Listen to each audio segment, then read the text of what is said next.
Welcome to Windows Lab. Today we're going to cover the basic navigation of Windows 7. So right now we've turned on the computer, we booted up, we're on to desktop after we logged in. Over here on the right you have your notifications. You can see here, hovering over, you got your date and time depending on how you have it configured. If you click on the little button over here, you have your configurations. You can click on configuration, you can choose to hide. So like an example here, I don't want to hide my volume. So I want to be showed when only notification, showed icon, and then over here, quick little note over here on the left, if you click, this will set everything by the default. So okay, and now it has your default settings. Over here by the start menu, to click it once to get the menu to pop up. One of the areas I want to cover quickly is the default programs. And then over here, associated file types.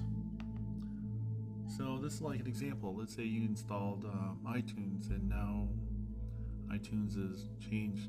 Now it's become the default player for all your music and video. And let's say you don't want that. Maybe you want to use VLC or some other program. You can scroll down here, look for the file type that you want to change, and then just click on it, and then choose the other program. So you would just choose whatever program you have installed to launch it. And then for every time you double click on that file that has that extension, it would launch that appropriate program. So that's a good little spot there.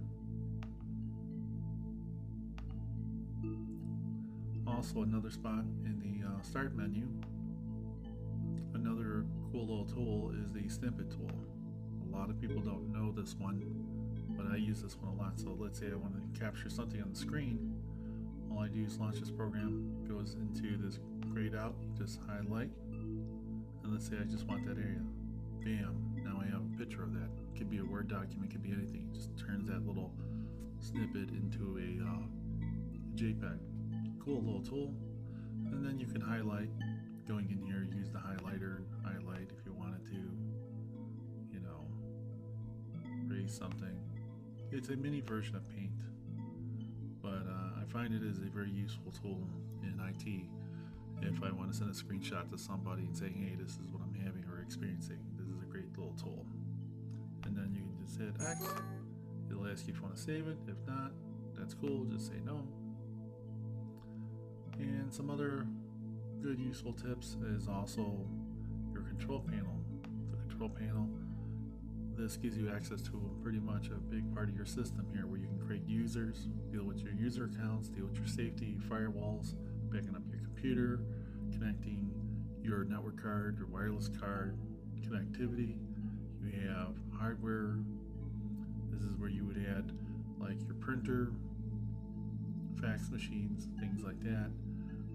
If you had programs that you want to uninstall, or also uninstall or add or uninstall features. So like an example here, if you want to install features, so this is where you would go to install. So like an example of a feature would be like if you want to install games, if the game folder is not there, you can scroll down and look for games and then pop that right in. So now you can see right here real quick, I don't have no folder called games. So now once I check this will take a few seconds to run.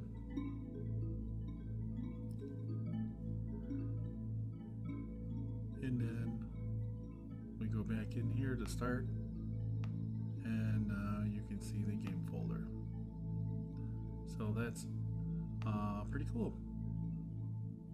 So going back to control panel, you have your appearance, personalizing, the clock, ease of use, and then if you're confused by these and you want to go to the little subcategories, you can go here and go to large icons. Now you've broken everything down